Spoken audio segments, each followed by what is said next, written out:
Assalamualaikum warahmatullahi wabarakatuh. Perkenalkan, saya Ira Mutiara Widianti. Pada kesempatan kali ini, saya akan memaparkan mengenai materi literasi finansial yang telah saya pelajari selama semester 4 ini. Langsung saja kita masuk pada materi tersebut. Saya telah mempelajari dan memahami berbagai pengetahuan dasar tentang literasi finansial. Saya juga telah mengetahui strategi dan cara untuk mencari uang, baik melalui pekerjaan full-time ataupun part-time, serta memahami perbedaan antara kerja cerdas dan kerja keras. Selain itu, saya telah mempelajari cara mengelola tabungan dan deposito. Di sini saya akan menjelaskan sedikit mengenai perbedaan tabungan dan deposito. Tabungan adalah simpanan di bank yang bisa diambil kapan saja dan umumnya memiliki bunga yang rendah. Sedangkan deposito adalah simpanan berjangka di bank dengan jangka waktu tertentu yang memiliki bunga lebih tinggi. Namun, deposito ini tidak bisa diambil sebelum jatuh tempo, jadi berjangka begitu ya. Manfaat dari belajar pengetahuan mengenai literasi finansial yaitu kita diajarkan untuk mengelola keuangan. Contohnya waktu itu kita diberikan tugas untuk mencatat pengeluaran kita. Dan menurut saya itu bisa dijadikan bahan evaluasi untuk budgeting.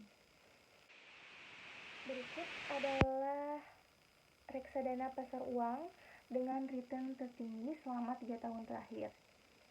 Yang tertinggi ada Bahana Liquid Syariah kelas G dengan pengembalian sebesar 4,82% per tahun. Yang kedua ada Trimkas 2 kelas A dengan pengembalian sebesar 4,75% per tahun. Yang ketiga ada BRI Seruni Pasar Uang 3 dengan pengembalian sama seperti Trimkas 2 kelas A sebesar 4,75% per tahun. Yang keempat, ada Majoris Pasar Uang Indonesia dengan pengembalian sebesar 4,65% per tahun. Dan yang terakhir, ada Dana Mas Rupiah Plus dengan pengembalian sebesar 4,60% per tahun. Dan yang berikutnya ada reksadana pasar tetap.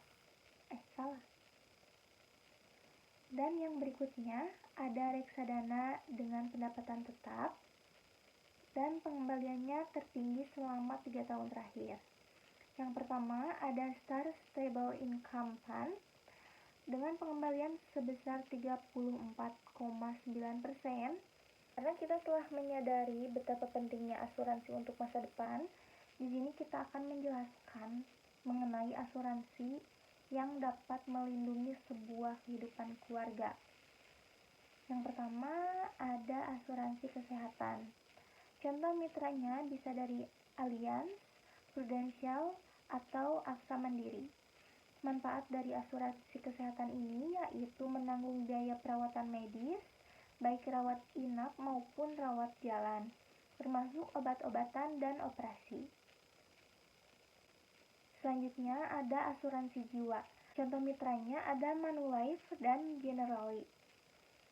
Manfaat dari asuransi jiwa ini yaitu memberikan perlindungan finansial bagi keluarga yang ditinggalkan jika pemegang polis meninggal dunia, dengan manfaat berupa santunan uang tunai.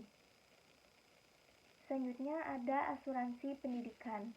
Contoh mitranya yaitu Prudential, Aksa Mandiri, dan BNI Life. Manfaat dari asuransi pendidikan ini yaitu membantu mempersiapkan dana pendidikan anak di masa depan, baik untuk tingkat pendidikan dasar hingga perguruan tinggi. Selanjutnya ada asuransi properti. Contoh mitranya yaitu Aca Insurance, Allianz, dan Tokyo Marine. Manfaat dari asuransi properti ini yaitu melindungi rumah dan properti dari risiko seperti kebakaran, pencurian, dan bencana alam. Selanjutnya, saya akan menjelaskan mengenai perencanaan keuangan saya selama 5 tahun ke depan.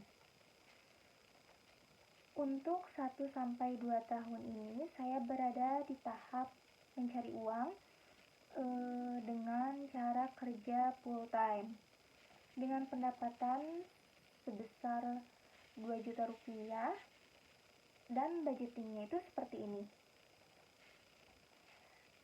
500.000 untuk kuliah, kemudian 500.000-nya lagi untuk menabung, kemudian 500.000 untuk kebutuhan pokok seperti bekal makanan, bensin, dan lain-lain.